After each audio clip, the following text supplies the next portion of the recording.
Olá, bem-vindos a mais um podcast da Bacelar Treinamentos, onde discutimos empreendedorismo, carreira de sucesso dentro das empresas, ferramentas de qualidade, produtividade, redução de custo e a parte comportamental.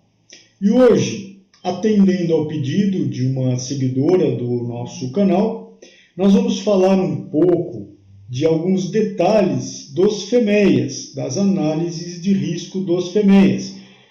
Especificamente, vamos focar na ideia de montar os FEMEA por famílias, ou FEMEA da família, como consta aqui no manual. Olá, sejam todos bem-vindos. Então, para iniciar a nossa conversa de hoje, vamos iniciar com a pergunta: o que é FEMEA e para que serve?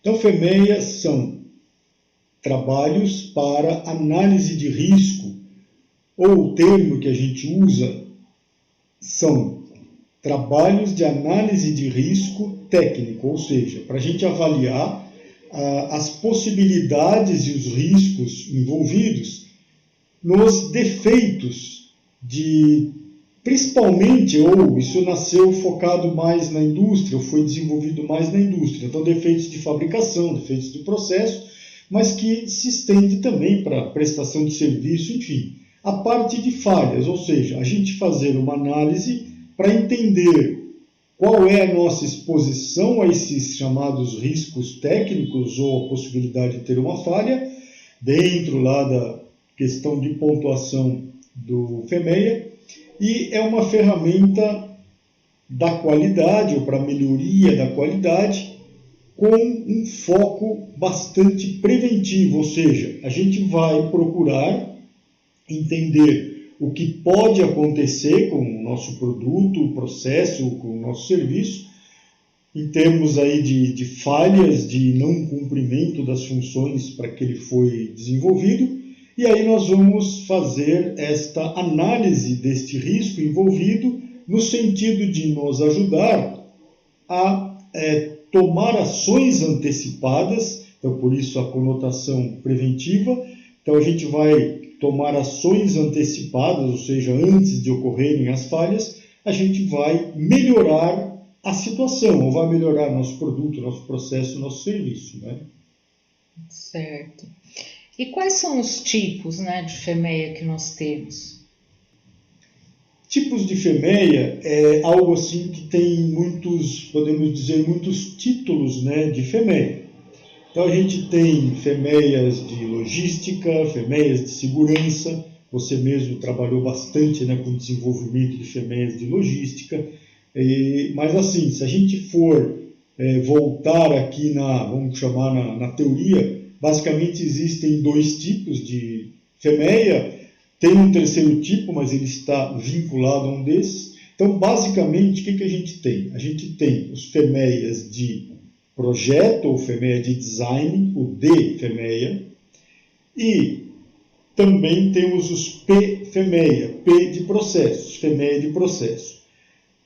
Com a última revisão do manual de FEMEA de automotiva, dentro do D-FEMEA, do FEMEA de produto, FEMEA de projeto, foi apresentado o FEMEA MSR, que é um FEMEA suplementar ou complementar ao D-FEMEA, para alguns casos, para monitoramento e resposta do sistema, que é mais focado para a parte eletrônica, para a gente pensar quando desenvolvemos circuitos eletrônicos ou sistemas eletrônicos que a gente já consiga pensar de antemão o que pode falhar quando esse sistema estiver aí muito tempo em uso, para que o próprio sistema reconheça as falhas e consiga atuar, o ideal é que o próprio sistema corrija a falha. E a gente já vê bastante isso nos automóveis, desde sinais de alerta em painel, dizendo que você tem algum defeito, por exemplo, na injeção eletrônica, mas o próprio sistema já corrige. Então, o seu carro não falha, mas ele está te avisando, você tem problema, e você, por um tempo, ele vai continuar praticamente imperceptível esse defeito, mas você já tem que levar a uma oficina mecânica, não é? Certo. Então, nos tipos de FEMEA, eu posso falar um pouquinho mais sobre esse FEMEA de logística, porque anteriormente, quando se falava em FEMEA de processo, se analisava mais o processo produtivo. E tem muitas falhas que ocorrem desde que você pede o material até ele chegar na fábrica, até ele ser distribuído. Temos muitos potenciais de falhas em todo esse processo de movimentação dos materiais. Por isso que é tão importante analisar os potenciais, os riscos de falha nesse processo logístico, que engloba toda a cadeia de suprimento. Então, desde o pedido do material, uma falha no pedido, uma falha no frete, uma falha na chegada do recebimento, uma falha de embalagem, pode ser uma falha também de material errado, etiqueta errada, guardar no lugar errado. Então, tem muitos potenciais de falha que podem ser corrigidos preventivamente, como você falou. E o interessante é assim, basicamente são esses dois tipos, né, que é o DFMEA e o PFMEA. E aí esses outros tipos de FEMEA ou essas outras aplicações de FEMEA, ou seja, a gente vai pegar o conceito de FEMEA e trazer para outras aplicações. Sim. Então isso aí é legal, isso aí é bom. Mas sempre a gente vai ter como pano de fundo ou um PFMEA ou um DFMEA. Sim. Então esses de logística, em geral, vão se adequar ou vão ser similares a um PFMEA, que é um processo logístico, né? As diferenças no DFMEA, nós vamos avaliar problemas com o produto em si, com o projeto do produto, então aquelas falhas do projeto ou aquelas incompatibilidades do projeto ou do desenvolvimento do produto. E no PFMEA nós vamos atuar ou vamos focar a análise em problemas ou falhas que o processo pode gerar na execução, né, ou durante a execução. E aí, os outros tipos de FEMEA, eles vão se enquadrar num DFMEA e num PFMEA. Sim. E o interessante é que existem até literaturas específicas para alguns tipos, né? Então, o que tem bastante por aí, tem os FEMEA de máquina, tem os FEMEA de ferramenta ou de ferramental. Normalmente, o FEMEA de ferramental vai se enquadrar num DFMEA, porque vai focar o projeto do ferramental. E um FEMEA de máquina, ele vai se enquadrar normalmente num FEMEA de processo, né? E aí, o que muda quando a gente foca na máquina? Por exemplo, a parte de manutenção, que numa abordagem normal de processo, ou sequência de processo, alguns pontos não vão aparecer. Mas assim, existem literaturas específicas para alguns tipos de FEMEA, não é? Certo. E agora, pensando nesses tipos que você falou de projeto e processo, vamos pensar na embalagem do produto final, que é um item logístico. Essa embalagem do produto final, ela estaria no PFMEA ou no DFMEA? Se for referente ao desenvolvimento do projeto da embalagem, que normalmente é, né? Sim. Me corrija se estiver errado, vai se enquadrar ou vai estar mais alinhado com a ideia do DFMEA, porque é um desenvolvimento de um produto de embalagem, né? Sim. As engenharias de desenvolvimento de embalagem ganharam força aí já há um bom tempo, né? Pela importância que tem. E aí você tem lá que cumprir com requisitos de proteção do produto, de resistência, segurança. Isso, para poder aguentar toda essa... armazenamento, isso, todo transporte isso, para não danificar o produto. Certo. Né? E pensando no FEMEA, é necessário elaborar FEMEA para todos os produtos e processos que nós temos? Como que funcionaria isso? O FEMEA, ele deveria ser aplicado, deveria ser elaborado para aqueles produtos ou processos que a gente quer fazer aí uma análise, podemos dizer, mais crítica desses riscos envolvidos. Sim. Dependendo do segmento, então segmentos que envolvem segurança, de alguma forma ele vai ser obrigatório, seja o FEMEA ou algum outro tipo de ferramenta de análise de risco. Dentro do mundo automotivo, do segmento automotivo, o FEMEA ele é obrigatório. Então, voltando na sua pergunta, eu preciso fazer FEMEA para tudo? Eu tenho que fazer FEMEA, primeiro, para aquilo que me interessa, para o meu próprio ganho, né? Aquilo que interessa para a empresa, essa deveria ser a referência.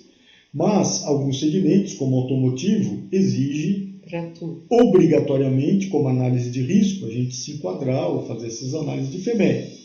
Então, todo produto, por exemplo, que minha empresa desenvolve para a cadeia automotiva, obrigatoriamente eu vou ter que desenvolver um FEMEA. Certo. Também acho que é bom lembrar que quem é responsável em fazer DFEMEA e PFEMEA?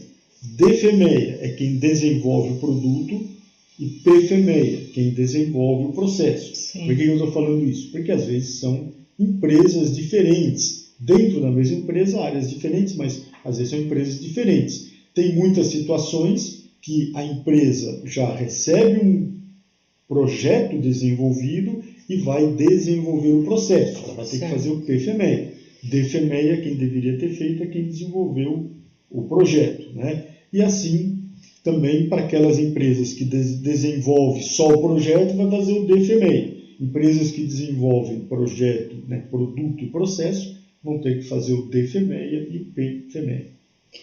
E se eu tiver um projeto similar, um processo similar, eu posso aproveitar o FEMEA desse processo para o outro, de um projeto para outro? Sim, pode. Só repassar algumas ideias. Falei um pouco da automotiva, por quê? FEMEA foi desenvolvido, em geral, a gente considera que foi desenvolvido pela NASA, no desenvolvimento dos foguetes. Mas existem algumas controvérsias de quem realmente inventou essa ideia do FEMEA. Então tem algumas considerações um pouco diferentes, mas via de regra a gente considera que é algo que partiu da NASA, porque a NASA também usou bastante lá numa determinada época, ou usa até hoje. Lá pelos anos, sei lá, fortemente 1990, mas já vinha de antes, né, desde lá dos anos 70 para frente, podemos dizer, mas fortemente 1990, a automotiva pegou o FEMEA como ferramenta obrigatória, porque ela é realmente muito útil. Então, toda essa questão aí para a gente evitar recalls e tudo mais, o FEMEA vai ser ponto-chave. Então, dentro da cadeia automotiva, ele é obrigatório, né? Inclusive, muitas situações aí de recall, de acidentes, dentro da cadeia automotiva, o FEMEA vai parar na justiça, porque ele é um documento, primeiro, tem que ser um documento vivo, né, atualizado, sigiloso também, porque ele tem muita informação lá na empresa, mas a importância dele, muitas vezes, ele vai parar nas mãos da justiça para você analisou o risco, você está tendo um problema no teu produto automotivo, né? Você analisou o risco, analisei, qual que é a regra? É o FEMEA, né? Então tem lá uma orientação que vai ajudar no entendimento de tudo isso. Hoje também muitas vezes é analisado o risco, existe ação e muitas vezes a ação não é feita, né? Sim. Então isso é um outro ponto aí importante. Caracteriza aí algum tipo de negligência, não é? E falando em automotiva, hoje o que está valendo é este manual e outros segmentos, como o manual já está feito, e é um manual aí com bastante conteúdo, né? Então, o manual que seguimos de FEMEA, e obrigatória na automotiva, mas outros segmentos acabam seguindo, por já estar escrito, tem toda uma análise de anos aí de desenvolvimento dentro da automotiva, mas tem um foco automotivo, que é esse manual de FEMEA do IAG-VDA, feito em conjunto do IAG com o VDA, que são dois institutos fortes aí da indústria automotiva, um nos Estados Unidos e o outro na Alemanha, ou mais focado aí na Europa. Então, a gente segue as regras aqui deste manual. E aí, voltando à sua pergunta. Se você pode aproveitar ou não um FEMEA similar para um produto similar ou para um processo similar. Ok. Aí a gente vai entrar na questão dos chamados FEMEA padrão ou FEMEA Manual na tradução é FEMEA da família, mas normalmente a gente costuma falar FEMEA por família, né? Porque é por família de processo ou por família de produto, não é? Inclusive, essa questão é que foi pedida para exemplificar melhor, não é isso? Sim. Então, o que foi identificado é que existe aí uma certa dúvida das pessoas, assim, uma dificuldade em cima desta questão. Tá, como é que eu posso fazer para fazer menos FEMEA, otimizar um pouco esse tempo gasto com FEMEA? Eu posso fazer FEMEAs comuns, FEMEAs que têm aí uma similaridade e tal? Sim, isso é permitido, está aqui no manual. Então a gente tem aqui, logo no começo do manual, tem um tópico aqui, 1.3.6, que são os FEMEAs padrão e FEMEAs da família. Aqui na tradução da FEMEA da família, normalmente eu falo FEMEA por família, né? Mas eles são bem parecidos os dois conceitos, mas a gente tem alguma diferença aí na definição. E então, o que seria um FEMEA padrão? Então, um resumo aí do manual: FEMEA padrão, ou genérico, ou de referência, ou modelo, ou FEMEAs essenciais, FEMEAs de melhores práticas, ou seja, tem vários títulos para essa questão do FEMEA padrão. São FEMEAs que contêm conhecimentos da empresa, da organização, obtidos de desenvolvimento anteriores. Então, tanto vale para o DFEMEA quanto o PFEMEA ou qualquer outro tipo de FEMEA que a gente classificar. Certo. Mas o padrão seria o seguinte: eu ter um FEMEA padrão, então eu desenvolvo, minha empresa desenvolve um determinado produto. Desenvolvemos aí esse microfone que está aqui. Ok. Aí eu faço, ou a empresa faz, ou desenvolve vários tipos de microfone. Eles têm uma similaridade. Então eu poderia fazer um FEMEA padrão, um DFEMEA, por exemplo, para o desenvolvimento do microfone. Tá. Só que aí é o seguinte, aí começam as discussões e principalmente as questões, os questionamentos entre clientes e fornecedores, né? Tá, você vai fazer então um FEMEA para todos os microfones que você fabrica. Aí já começa a complicar um pouquinho. Sim. Teria que ter, ou a gente teria que deixar bem claro qual é o critério que nós estamos usando para considerar como essa padronização, ou depois quando a gente fala de família aí, que é bem parecido, né? Para a gente caracterizar tudo isso. Mas assim, a princípio, ou pelo menos por uma gama de produtos, eu tenho os mesmos problemas do desenvolvimento, ou estou sujeito às mesmas falhas quando eu faço todo o desenvolvimento do produto. Sim. Então eu poderia ter um FEMEA padrão, e aí como é que funciona isso? Eu teria um FEMEA padrão para a fabricação dos microfones, só que a ideia é, para tipos específicos, eu faço algum tipo de complemento desse FEMEA. Ou, na prática, vai ser assim: eu vou usar esse FEMEA padrão para todos, mas depois eu vou fazer algum complemento, alguma customização para cada um dos tipos que eu tenho, ou pelo menos para alguns tipos, que aí eu posso fazer por famílias de tipos, né? A mesma coisa, quando a gente vai para o PFEMEA, eu tenho esta equivalência. O PFEMEA é processo. Então, se eu tenho lá, minha empresa faz processo de tratamento térmico, por exemplo. Então, eu tenho várias peças, vários materiais, e eu tenho lá, vamos supor, um tipo ou uma linha de um determinado tratamento térmico, né? Eu posso fazer um FEMEA padrão para aquele processo.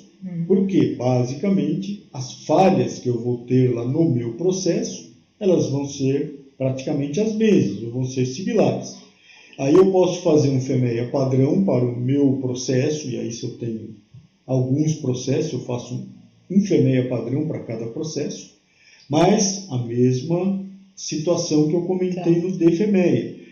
Eu teria que ter, para cada produto que eu processo, ou para cada processo que eu desenvolvo, eu teria que ter coberto as falhas específicas daquele material, no caso aí do tratamento térmico, naquele material, Sim. ou naquele tipo de geometria de componente, que aí eu posso ter situações diferentes, não é? Então, o FEMEA padrão seria um FEMEA básico, e depois, em cima desse básico, a gente começa a fazer complementos específicos para o produto A, produto B, produto C, ou para o processo A, B e C. Mas é até comum no do processo também te amarrar pelo produto, né, ou pelo tipo Sim. de produto e tal, mas lembrando que o PFME está amarrado no processo. Então a gente só tem que tomar cuidado com isso. Na prática acaba gerando muita discussão aí entre cliente, fornecedor e tal, mas isso é permitido, está aqui no manual, sempre teve, né? Mas Sim. continua aqui no manual, então é uma prática permitida, né? Então, Luiz, você poderia falar um pouquinho mais detalhado sobre a questão do FEMEA da família? Que eu acho que aí surgem muitas dúvidas, né? O FEMEA da família, o FEMEA por família, pelo manual, ele é um FEMEA padrão, esse FEMEA básico, mas focado ou especializado em alguma família de produto ou de processo. Assim, na prática, não muda muito do que a gente falou dessa ideia do padrão. Mas, basicamente, qual que é a diferença? O padrão é para ser um FEMEA básico, para em cima dele a gente ir desdobrando ou complementando os pontos específicos. E quando a gente fala esse FEMEA da família, o FEMEA por família, é para a gente pensar em montar no mesmo FEMEA uma família de produtos ou uma família de processos. Tá. Então, mas eles são assim, a ideia é bem próxima, é bem parecida, mas na prática o que vai mudar é isso. O FEMEA padrão é algo assim básico, para em cima dele eu complementar. O da família, ou mesmo o FEMEA, ele vai servir para uma gama de produtos, ou uma gama aí de processos, mas em geral vai estar amarrado no produto, mesmo quando é o PFMEA, né, porque são os produtos envolvidos. É mais comum a gente trabalhar dessa forma. Então imagina que a empresa produz arruelas, vou fazer um exemplo bem simples. Produz arruelas, o processo é o mesmo, entra material, entra tira de material, corta lá numa prensa, então vamos supor que tem lá, corta já a arruela na prensa, depois vai para um tambor de rebarbamento para tirar as rebarbas e tal, e a peça está pronta, né? Só como um exemplo simples. Então, um PFMEA da família, eu poderia fazer, imagina que agora eu fabrico essas arruelas, mas de várias dimensões. Sim. Eu tenho uma arruelinha pequena, eu tenho uma arruela bem maior, tal, várias dimensões. Só que o processo é o mesmo, todas elas entram lá, o mesmo tipo de material, mesma tira, rolo de material, seja lá o que for, passa na primeira etapa que o processo é o mesmo, claro, vou trocar ferramenta para tamanho maior ou menor, mas o processo é o mesmo, ou similar, depois vai para, sei lá, tambor de rebarbamento, né? Aí, eu posso fazer no mesmo FEMEA, englobando, vamos supor que eu tenho lá 6 tipos, 6 part numbers dessas arruelas com tamanhos diferentes, mas elas são bem parecidas, o processo é o mesmo, e eu posso fazer no mesmo FEMEA, eu falo, esse FEMEA vale para famílias de arruela XYZ. Tá. Então aí eu economizaria, né? Em vez de eu fazer 5, 6 FEMEAs, eu faço um só. Então isso é permitido. Ah, mas tem diferença ou pode ter diferença se a arruelinha é pequena, se é maior? Sim. Se isso existir, e se o time, né, do FEMEA identificar isso, nesse FEMEA da família, ele teria que ser o mais completo. Então, vamos supor que para uma determinada dimensão dessa arruela, ela pode ter uma deformação, sei lá, vamos supor, nas maiores eu posso ter uma deformação lá, que na menor não tem, né?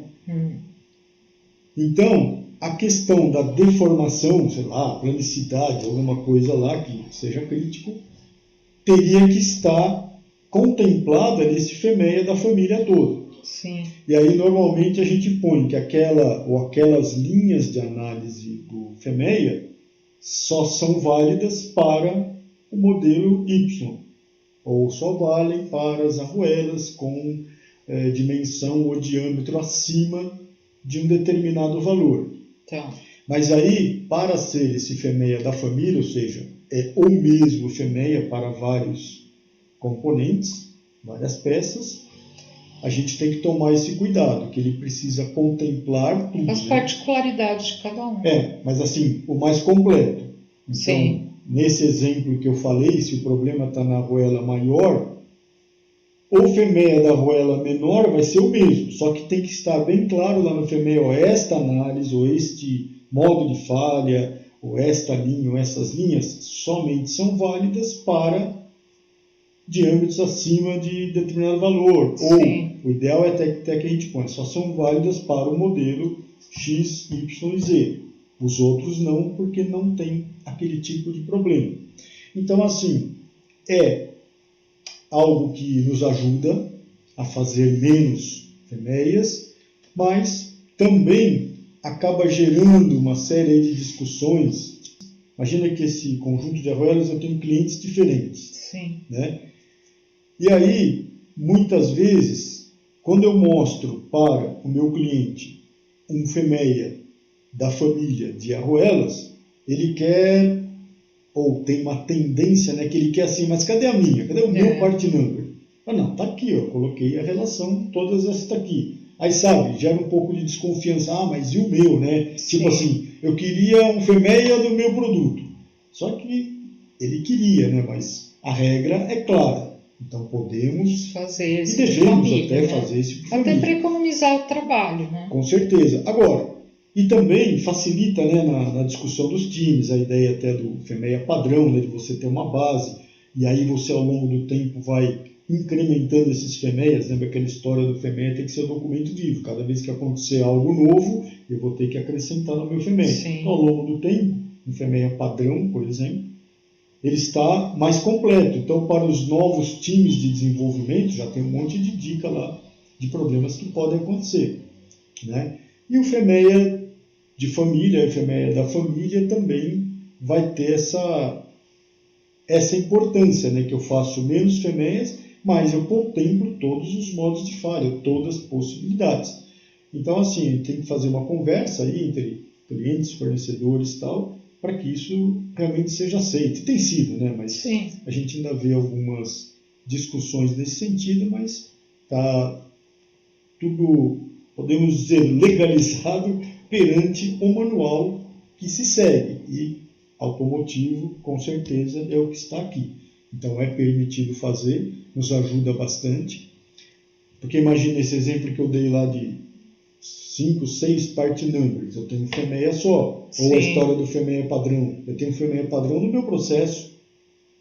Então, cada vez que eu vou fazer alguma análise de um produto novo, eu só tenho que ver o que agora deve ser acrescentado nesse FEMEA. E ao longo do tempo, os times ou a empresa tem toda uma documentação dessas análises de risco, né?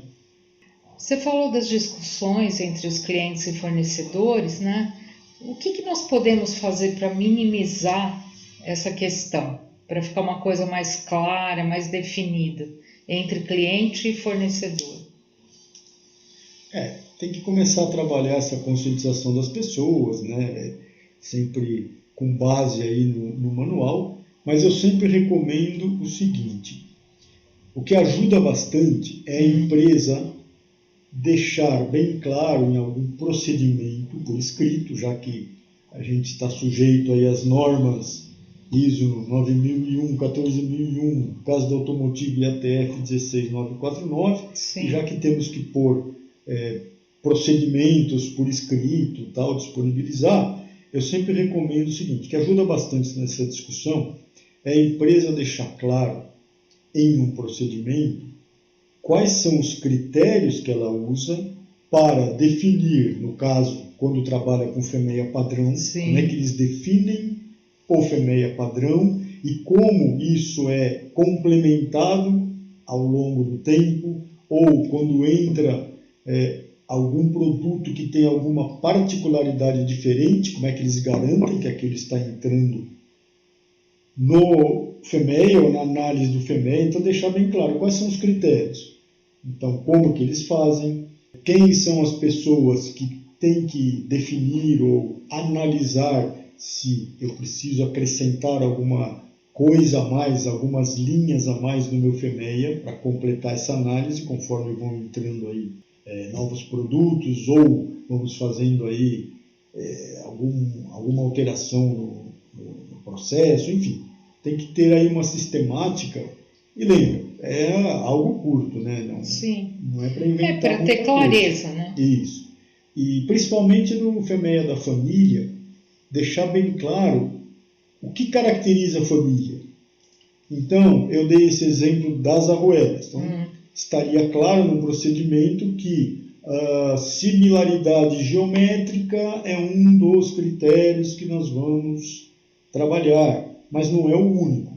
Mas a ideia é deixar isto claro num procedimento, assim, porque fica mais fácil nessa discussão e a gente transmite uma segurança muito maior para o nosso cliente quando eu falo, não, isso aqui é pensado. Sim. Não é porque eu juntei porque eu quis fazer FEMEA menos. Não, tem toda uma lógica, tem todo um critério e tem uma garantia de que quando alguma coisa nova aparecer, isso vai ser acrescentado, por exemplo, lá no FEMEA da família. Né? Então isso aí tem facilitado bastante. Tá? Acho que isso é uma dica aí interessante para quem trabalhar aí com os FEMEAs padrão, FEMEA da família, porque isso ajuda bem, né?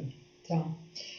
Nós estamos falando hoje muito de FEMEA, falamos dessa questão da família, que foi uma dúvida de uma pessoa que segue o nosso canal, mas acho que a gente poderia relembrar um pouquinho para quem não conhece, como que funciona a pontuação do FEMEA, como que funcionam as ações preventivas, né, que a gente tem que tomar para ter uma qualidade melhor dos produtos e processos. Ok, mas você pode responder, você já trabalhou bastante com FEMEA também, mas Sim. Vamos lá e você me ajuda. Então, FEMEA é análise de risco, né? Ou ultimamente a gente chama de risco técnico, que é essa parte ligada às falhas. E aí, no critério do FEMEA, ou FEMEA como ferramenta, e sempre foi assim, a gente faz uma avaliação para chegar aí numa... Antigamente uma pontuação, agora nós vamos trabalhar com a tabela PA de prioridade de ação, mas o conceito continua o mesmo. Então, assim, análise do risco ou exposição ao risco.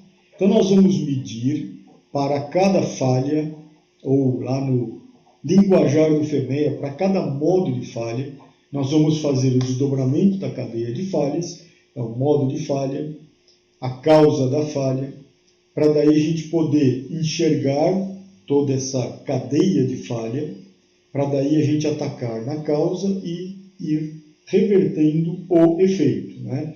E aí, lá no conceito do FEMEA, a gente trabalha com uma pontuação, uma avaliação de severidade, que é o S lá do FEMEA, Sim. a probabilidade de ocorrência, que é o O, e a detecção, a chance de detecção, detectar, que é o D do FEMEA.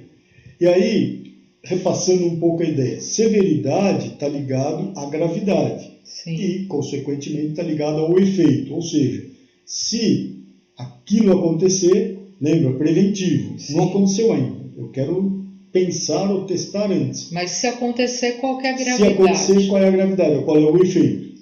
Por isso aquele desdobramento da chamada cadeia da falha.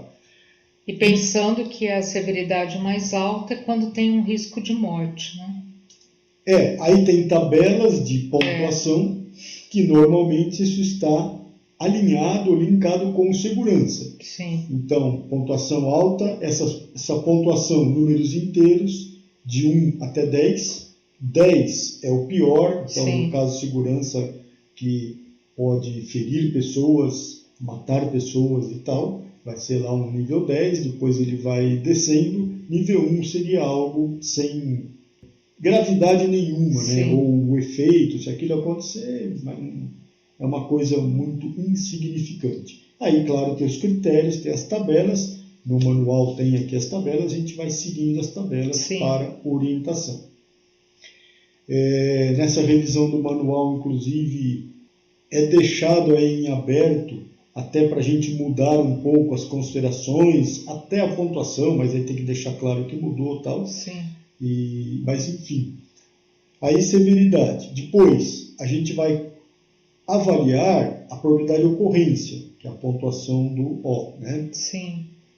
Probabilidade de ocorrência também uma escala de 1 a 10, números inteiros. 10 é aquilo que ocorre muito, aí depende do critério da tabela, vai ter lá um percentual de ocorrência ou alguma outra referência, mas, assim, de uma forma geral, um nível 10 de ocorrência ocorre muito, 9 menos, 8, quando chegar no 1, ele não ocorre, praticamente não ocorre. Na revisão do manual, tudo que virou índice 1 é não, né? Seria equivalente ao zero.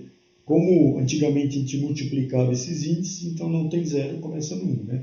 Mas hoje, no conceito do manual, praticamente nível 1 é equivalente ao zero, quer dizer, não acontece, no caso aí da probabilidade de ocorrência.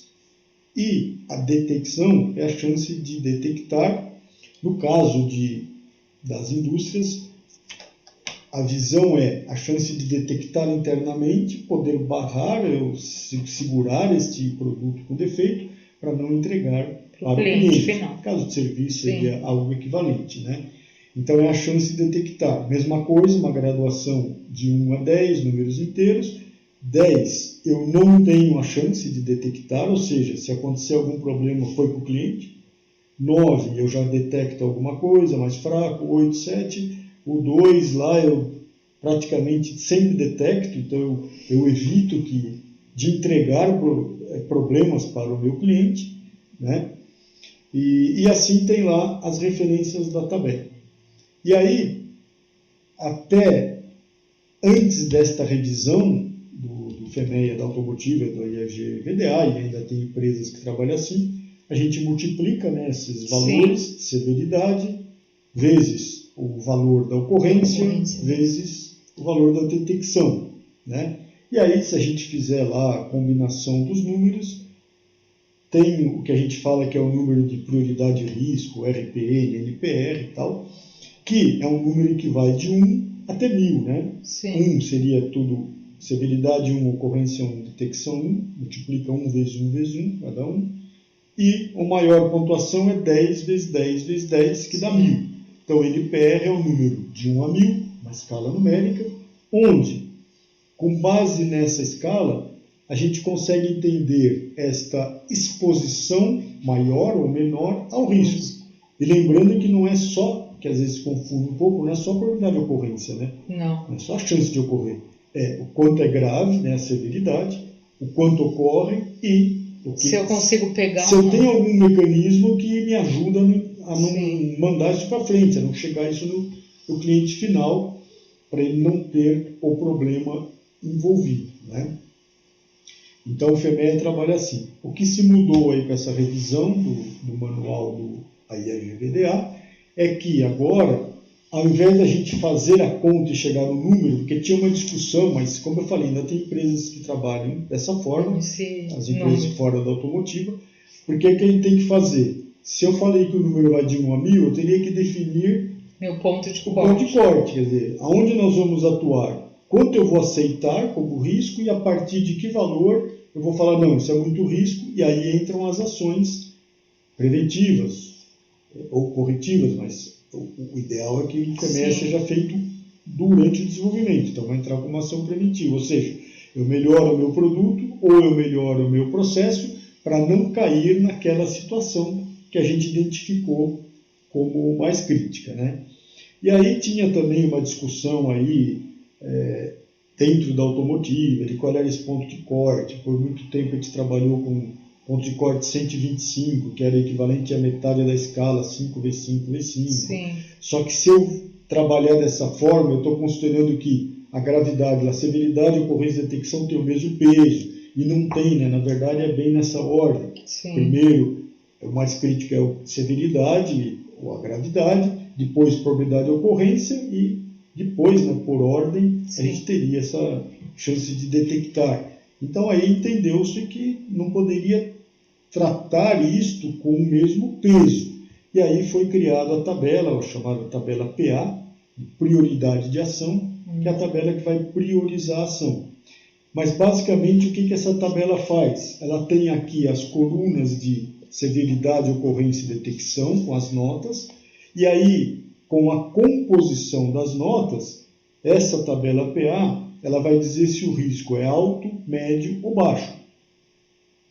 E aí, o que ele está fazendo, o que a gente está fazendo quando aplica essa tabela? Nós estamos dando um peso maior para a severidade, segundo lugar para a probabilidade de ocorrência e terceiro lugar para a chance de detectar. Então, isso tem uma lógica e está atuando na parte de segurança, né? Ou segurança física, ou segurança das pessoas. Depois, quando desce a pontuação da severidade, aí entra não cumprimento de função e coisas desse tipo aí.